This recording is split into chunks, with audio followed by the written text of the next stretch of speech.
दोस्तों Arnold classic शुरू होने में एक हफ्ता बच गया है और ये सेकंड लास्ट अपडेट वीडियो में ला रहा हूँ आर्नोल्ड क्लासिक से पहले। अब आप लोग को इस चैनल पे काफी डिफरेंट टाइप की वीडियोस देखने को मिलेंगी, तो सब्सक्राइब करना मत भूलिएगा काफजिला हिंदी चैनल को। और चलिए आज की वीडियो को शुरू करते हैं। इससे पहले कि मैं आर्नोल्ड क्लासिक में खेल रहे बॉडी बिल्डर्स की अपडेट दूं, मैं आप लोग को डेरिक लंसफर्ड की अपडेट देना चाहूंगा। इस साल जिस बॉडी बिल्डर ने हर एक बॉडी बिल्डिंग फैन को सबसे ज्यादा शॉक किया था वो थे डेरिक लंसफर्ड। 2021 में 212 चैंपियनशिप जीतने के बाद 2022 में ओपन डिवीजन में कॉम्पीट करने का प्लान किया डेरिक लंसफर्ड और उनके कोच हानी रैमबॉर्ड ने। एंड बेसिकली स्टेज पे हम लोग को डेरिक लंसफर्ड की जितनी भी इंप्रूवमेंट देखने को मिली थी वो बहुत ही कम टाइम की विंडो में हुई थी। Most of the improvement Derrick Lunsford ने अपने ऑन सीजन में की थी जब वो स्टेज के लिए रेडी हो रहे थे। एंड इस साल के ऑफ सीजन की शुरुआत काफी अच्छे पॉइंट से कर रहे हैं डेरिक लंसफर्ड। जैसा कि हम लोग डेरिक लंसफर्ड की कुछ रिसेंट अपडेट्स में देख सकते हैं, एकदम प्रॉपर मास मॉन्स्टर नजर आ रहे हैं डेरिक लंसफर्ड। और उनकी छोटी वेस्ट एक बहुत ही इंप्रेसिव पार्ट है उनका, जिसकी वजह से काफी बॉडी बिल्डर से सुपीरियर है डेरिक लंसफर्ड।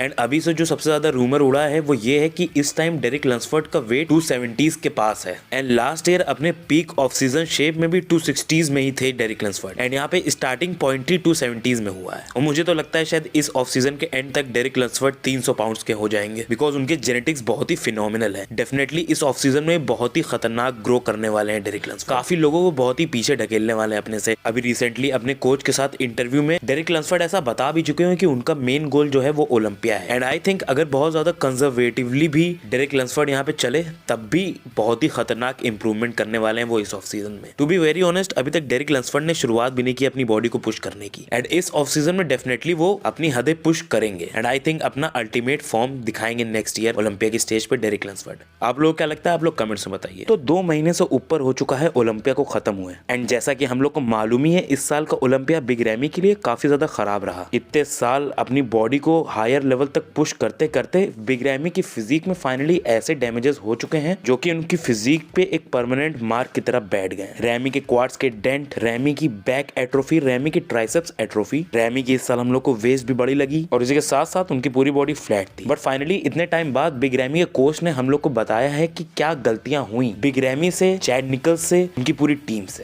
यहाँ पे चैड बताते हैं कि कुछ भी उनकी प्रेप में सही नहीं हुआ। जितनी भी चीजें गलत हो सकती थी वो सब गलत हुई। रैमी की फिजिक अच्छे से पीक नहीं हुई थी, रैमी की फिजिक फ्लैट थी, रैमी की फिजिक में वाटर था, रैमी की पोजिंग सही नहीं थी और ऊपर से शो में आते आते रैमी को कॉन्स्टिपेशन भी हो गया था, जिसकी वजह से उनकी वेस्ट हम लोग को क्लियरली वहां पे बड़ी दिखाई दी। मोस्ट प्रॉब्ली सबसे बड़ा रीजन ये बड़ी वेस्ट का उसमें पड़ा हुआ खाना ही होगा। यहाँ तक कि चैड ये भी बताते हैं कि बिग रैमी को अपने एब्स फ्लेक्स करने में काफी ज्यादा मुश्किलातें पैदा हो रही थी। इसीलिए हम लोग ने स्टेज पे बिग रैमी को जब भी देखा अपने एब्स को क्रंच करते हुए बहुत ज्यादा नीचे झुक रहे थे। वो बहुत ज्यादा मेहनत से अपने एब्स को क्रंच कर रहे थे वो। बट इस पॉडकास्ट में जो सबसे नोटिसेबल चीज चैड बोलते हैं वो ये है कि बिग रैमी के क्वाड्स में जो डेंट थे वो अब बिल्कुल भी वहां पे नहीं है। इस बार स्टेज पे हम लोग रैमी के जो क्वाड्स देखने वाले हैं वो उनके पहले की फिजिक में जैसे क्वाड्स उनके हुआ करते थे, बहुत हद तक वैसे ही सेम क्वाड्स हम लोग को देखने को मिलने वाले हैं बिग रैमी के। एंड बैक में यहाँ पे चैड बताते हैं कि 20% इंप्रूवमेंट हुई है, वहीं ट्राइसेप्स में बिल्कुल भी इंप्रूवमेंट नहीं दिखी अभी तक। चैड यहाँ पे ये भी बोलते हैं कि स्टेम सेल सर्जरी इतनी जल्दी रैमी की फिजिक में उतना कुछ इंप्रूवमेंट प्रोवाइड नहीं कर पाएगी। स्टेम सेल थेरेपी काफी ज्यादा बड़ा प्रोसेस होता है, काफी ज्यादा विग्रेस प्रोसेस होता है। स्टेम सेल से अगर हम लोग को एक्चुअली में प्रोग्रेस कुछ दिखेगी रैमी की फिजिक में तो वो मोस्ट प्रोबेबली नेक्स्ट ईयर तक ही दिखने वाली है। बट सबसे बड़ा और सबसे इंपॉर्टेंट क्वेश्चन जो यहाँ पे उठ रहा है वो ये है कि क्या रैमी थोड़ा सा भी डैमेज कर पाएंगे आर्नोल्ड क्लासिक की स्टेज पे कि नहीं। एंड यहाँ पे चैड बोलते हैं डेफिनेटली रैमी अच्छा खासा डैमेज करने का दम रखते हैं उस स्टेज पे। But to be very honest, चैट की अगर हम लोग यहाँ पे बातें सुने तो चैड भी बिग रैमी के लिए उतने ज्यादा कॉन्फिडेंट नहीं नजर आ रहे हैं। एंड कहीं ना कहीं चैड को भी पता है कि बिग रैमी वापस से कभी भी अपनी जवानी वाली फिजिक नहीं ला पाएंगे, बिकॉज ऑफकोर्स अब वो सेम एज नहीं रही है बिग रैमी की। ऑफ कोर्स यहाँ पे चैड ने एक एक डिटेल बताई कि क्या क्या चीजें गलत हुई हैं। अगर आप लोग को और डिटेल में जानना है आप लोग वो पूरी वीडियो देख सकते हैं, आपको उसकी लिंक डिस्क्रिप्शन में मिल जाएगी। एंड इसी के साथ साथ बिग रैमी की जो अभी रिसेंट फोटोज लीक्ड हुई थी जो कि हम लोग को काफी जगह देखने को मिली, जहाँ पे उनकी 2 फोटो उनके लेग्स को दिखा रही होती है और एक फोटो उनकी बैक लैट स्प्रेड पोस्ट को हिट करते टाइम दिख रही होती है। And to be very honest उतने ज्यादा इंप्रूव नहीं लग रहे हैं बिग रैमी। मैं जरूर चाहता हूँ बिग रैमी यहाँ पे अपना बदला लें एंड इम्प्रूव करें अपनी फिजिक एंड अपनी प्लेसिंग को, but to be very honest अभी ऐसा होता हुआ दिख नहीं रहा है। खैर आप लोगों को क्या लगता है, आप लोग कमेंट्स में बताइए। एंड हम लोग बिग रैमी की बात कर ही रहे हैं तो चलिए हम लोग विलियम बोनैक की भी बात करते हैं। सो रिसेंटली विलियम बोनैक ने अपने एब्स एंड थाई शॉट की ये रिसेंट अपडेट डाली है और इस अपडेट के कैप्शन में विलियम बोनैक बताते हैं कि ये फोटो 18 फरवरी को ली गई थी। मतलब इस पिक्चर में 2 वीक आउट है विलियम बोनैक और यहाँ पे विलियम बोनैक की कंडीशनिंग एकदम आउट ऑफ द वर्ल्ड लग रही है। हम लोग बहुत ही कमाल की डिटेल्स देख पा रहे हैं यहाँ पे विलियम बोनैक की फिजिक में, स्पेशली उनके लेग्स में अगर हम लोग नोटिस करें तो बहुत ही कमाल की क्रॉस स्ट्राइएशंस के साथ साथ वेस्कुलैरिटी भी हम लोग को देखने को मिल रही है। लेकिन अगर हम लोग यहाँ पे विलियम बोनैक का ये पोज हिट करने का तरीका देखें तो कुछ हद तक ये गलत है। एंड विलियम बोनैक की वेस्ट ऑलरेडी काफी वाइड है और अगर उनको छोटी वेस्ट का इल्यूजन देना है तो बड़े लैट्स का भी इल्यूजन देना पड़ेगा और जिस तरीके से विलियम बोनैक यहाँ पे हिट कर रहे हैं उसकी वजह से उनकी लैट्स काफी ज्यादा छोटी लग रही है। सो पोजिंग मिस्टेक यहाँ पे यही एक नजर आ रही है, लेकिन बहुत ही क्रिस्प लग रही है यहाँ पे विलियम बोनैक की कंडीशनिंग। और उसी के साथ साथ हम लोग विलियम बोनैक के कमाल के आर्म्स और काफ्स भी देख सकते हैं, दोनों ही एकदम कार्टूनी फुल लग रहा है। एंड अभी से कुछ दिन पहले ही विलियम बोनैक ने अपनी ये 2 अपडेट्स भी डाली थी, back double biceps and back lat spread की। मैं अगर सच बताऊं तो यहाँ पे काफी ज्यादा आउटस्टैंडिंग लग रही है विलियम बोनैक की फिजिक। कहीं ना कहीं इस अपडेट को देख के थोड़ा बहुत शॉक तो हुआ था मैं, बिकॉज सच्ची में यहाँ पे हम लोग को पुराने वाले विलियम बोनैक की कुछ न कुछ झलक देखने को मिल रही। विलियम बोनैक इन फिजिक अपडेट्स में काफी ज्यादा ऑन पॉइंट नजर आ रहे हैं। बस एक लेयर ऑफ वाटर उनकी फिजिक में अभी भी हम लोग देख सकते हैं जो कि पीक वीक में मोस्ट प्रोबेबली निकल जाएगी एंड उसके बाद बहुत ही क्रिस्पी वर्जन ऑफ बोनैक हम लोग को दिखेगा स्टेज पे, कंसीडरिंग कि अगर कुछ भी गड़बड़ ना हो अभी प्रेप के दौरान। काफी हद तक विलियम बोनैक का भी इस साल का ओलंपिया बिग रैमी के जैसा ही गया, नॉट सो अमेजिंग। इस साल विलियम बोनैक की 9th पोजीशन आई थी। वहीं काफी लोग को ये लग रहा था कि विलियम बोनैक टॉप 6 के बाहर तो डेफिनेटली प्लेस नहीं होने वाले हैं, बट विलियम बोनैक की भी फिजिक में हम लोग को वही सब दिक्कतें दिखी जो बिग रैमी की फिजिक में हम लोग को दिखी। फिजिक से वो पॉप मिसिंग था, काफी ज्यादा फ्लैट थी फिजिक, वाटरी थी फिजिक एंड अपने बेस्ट वर्जन से काफी ज्यादा दूर नजर आए विलियम बोनैक और बिग रैमी दोनों लोग। और तो और दोनों बॉडी बिल्डर्स के कोच भी सेम है, तो कहीं ना कहीं ये सवाल भी उठता है कि क्या यहाँ पे सिर्फ एथलीट्स की गलती हो रही है या फिर दोनों बॉडी बिल्डर्स की बैड पीकिंग का सबसे बड़ा रीजन है उनके कोच। अब देखिए कोच सच बताएं तो कभी भी अपने एथलीट के लिए बुरा नहीं चाहेगा और जो कुछ भी उन्होंने किया होगा वहां पे कुछ ना कुछ अच्छा ही सोच के किया होगा बिग रैमी और विलियम बोनैक के लिए। बट इन दोनों के फेवर में सारी चीजें नहीं गई, इस वजह से बहुत खराब प्लेसिंग आई दोनों बॉडी बिल्डर्स की। एंड दोनों बॉडी बिल्डर्स यहाँ पे आर्नोल्ड क्लासिक में अपना रिडेम्पशन ढूंढ रहे हैं एंड आई थिंक काफी इंटरेस्टिंग होगा ये देखना कि दोनों बॉडी बिल्डर्स किस तरीके से परफॉर्म करेंगे उस आर्नोल्ड क्लासिक की स्टेज पे। और ऊपर से इस आर्नोल्ड क्लासिक को बिल्कुल भी हल्के में लिया नहीं जा सकता है, बिकॉज यहाँ पे सिर्फ यही 2 बॉडी बिल्डर्स नहीं है। इस बार का आर्नोल्ड क्लासिक बहुत ज्यादा कॉम्पिटिटिव होने वाला है। कई लोग आर्नोल्ड क्लासिक को 2.0 मिस्टर ओलंपिया भी बोल रहे हैं, बिकॉज ओलंपिया से टॉप 10 के आधे बॉडी बिल्डर्स आर्नोल्ड क्लासिक में भी खेलने वाले हैं। And most probably Arnold Classic ही वो शो होने वाला है जो कि प्रेडिक्ट करेगा विलियम बोनैक और बिग रैमी के फ्यूचर को, कि क्या ये दोनों बॉडी बिल्डर्स फ्यूचर में कॉम्पिटिटिंग कंटिन्यू रखने वाले हैं या कहीं ना कहीं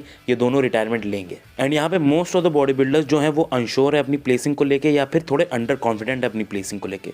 बट एक बॉडी बिल्डर है जो कि बहुत ज्यादा कॉन्फिडेंट है, वो है निक वॉकर। निक वॉकर इस अपडेट में बताते हैं कि उनका वेट 258 पाउंड्स है एंड ये वेट उनका ओलंपिया के स्टेज वेट से कम है, यानी कि यहाँ पे जो कंडीशनिंग लाने वाले हैं अपनी निक वॉकर वो अभी तक की सबसे खतरनाक होने वाली है। इस अपडेट में हम लोग देख के क्लियरली कह सकते हैं कि बहुत ज्यादा कंडीशन दिख रहे हैं, बट उसी के साथ साथ एक्सट्रीमली फ्लैट हैं। एंड कल से पीक वीक शुरू होने वाला है निक वॉकर का, जिसमें वापस से अपनी मसल को फिल करने की कोशिश करेंगे एंड तब उनकी मसल इस बार डेफिनेटली स्किन बस्टिंग फुल होगी। एंड निक वॉकर सही में किसी से डरते नहीं है, बिकॉज डिस्पाइट उनका मिड सेक्शन का बहुत ज्यादा मजाक उड़ाया जाता है, उनके मिड सेक्शन को कई जगह बोला जाता है कि this is a Ninja turtle back, बहुत जगह उनको बोला गया है कि उनकी गट डिस्टेंडेड है, बट फिर भी निक वॉकर कतराते नहीं है अपने एब शॉट डालने से, बिकॉज वो जानते हैं कि स्टेज पे बहुत आराम से कंट्रोल कर लेते हैं अपने मिड सेक्शन को वो। एंड निक वॉकर का जो कॉन्फिडेंस है वो सिर्फ और सिर्फ उनकी एक्सट्रीम प्रिपरेशन एंड हार्डवर्क से आता है। निक वॉकर तभी अपने वर्ड्स को बैकअप कर पाते हैं बिकॉज वो जानते हैं कि वो उसके लिए बहुत ज्यादा मेहनत कर सकते हैं। एंड मैं सच बताऊं तो यहाँ पे निक वॉकर के अलावा मैं किसी और को भी आर्नोल्ड क्लासिक जीतता हुआ नहीं देख पा रहा हूँ। खैर आप लोगों को क्या लगता है, आप लोग कमेंट्स बताइए, क्या निक वॉकर जीतेंगे या फिर कोई और बॉडी बिल्डर होगा जो कि जीतेगा आर्नोल्ड क्लासिक का टाइटल? क्योंकि मोस्ट प्रोबेबली वो सैमसन दौदा भी हो सकते हैं जो अपसेट कर दे निक वॉकर को, बिकॉज हम सबको मालूम है निक वॉकर अपने 100% पे थे ओलंपिया के टाइम, बट सैमसन दौदा अपने 100% के कहीं पे भी आसपास नहीं थे। एंड क्या पता जब सैमसन दौदा अपना 100% लाए बिना टॉप 6 में प्लेस कर सकते हैं, तो अगर वो 100% अपना ले आए स्टेज पे तब वो कहां प्लेस करेंगे? एंड सबके दिमाग में ये सवाल जरूर होगा कि क्या 100% सैमसन दौदा 100% निक वॉकर को हरा सकते हैं कि नहीं? एंड इसका आंसर है बिल्कुल हरा सकते हैं। लेकिन मैं ये नहीं कह सकता कि ओलंपिया और आर्नोल्ड क्लासिक का जो गैप है वो इनफ होगा सैमसन दौदा के लिए to make the right amount of improvement and show everyone that he too can win a big show. और अभी तक सैमसन दौदा की जितनी भी अपडेट्स हम लोग को देखने को मिली हैं उसमें पहले से कई गुना ज्यादा कंडीशन नजर आए हैं। अगर निक वॉकर के लेवल की ही कंडीशनिंग सैमसन दौदा भी लेके आ गए तो आर्नोल्ड क्लासिक काफी ज्यादा इंटरेस्टिंग हो जाएगा। एंड आई थिंक लोगों को ये भूलना नहीं चाहिए कि कितने आउटस्टैंडिंग हो सकते हैं सैमसन दौदा। अगर एक बेहतर स्ट्रक्चर, बेहतर फ्लो के साथ बेहतर कंडीशनिंग भी दिखा दिए सैमसन दौदा तो मैन आई थिंक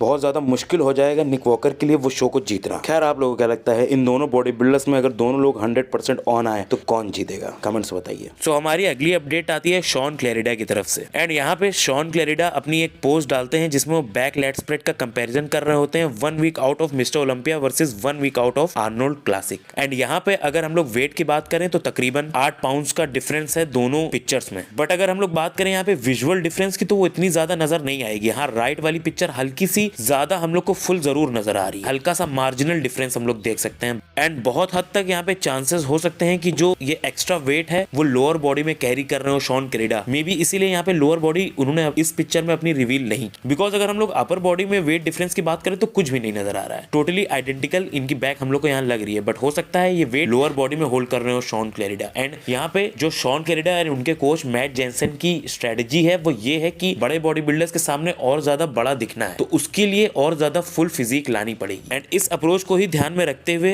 मेरे हिसाब से यहाँ पे उतरेंगे शॉन क्लैरिडा आर्नोल्ड क्लासिक की स्टेज पे। एंड कहीं ना कहीं वो साइज गेम को चेस करने में लगे हैं, but I think Shawn Clarida अपनी कंडीशनिंग गेम को आगे रख के चलेंगे तो उनके लिए ज्यादा बेहतर होगा, बिकॉज साइज में वो कभी भी शायद टक्कर ना दे पाए और बॉडी बिल्डर्स को, बट आई थिंक कंडीशनिंग में हमेशा मात दे सकते हैं। तो आई थिंक जो उनकी स्ट्रेंथ है उनको उसी पे और ज्यादा फोकस करना चाहिए। बट देखते हैं ये नई स्ट्रेटेजी कामयाब कर पाएगी शॉन क्लैरिडा और मैट जेनसन। आप लोगों को क्या लगता है? आप लोग कमेंट्स में बताइए। खैर आप लोग को आज की वीडियो कैसी लगी आप लोग कमेंट्स में बताइए। वीडियो को लाइक कर दिए, चैनल को सब्सक्राइब कर दिए। चलिए आपसे मिलते हैं अगली वीडियो में, तब तक के लिए बाय।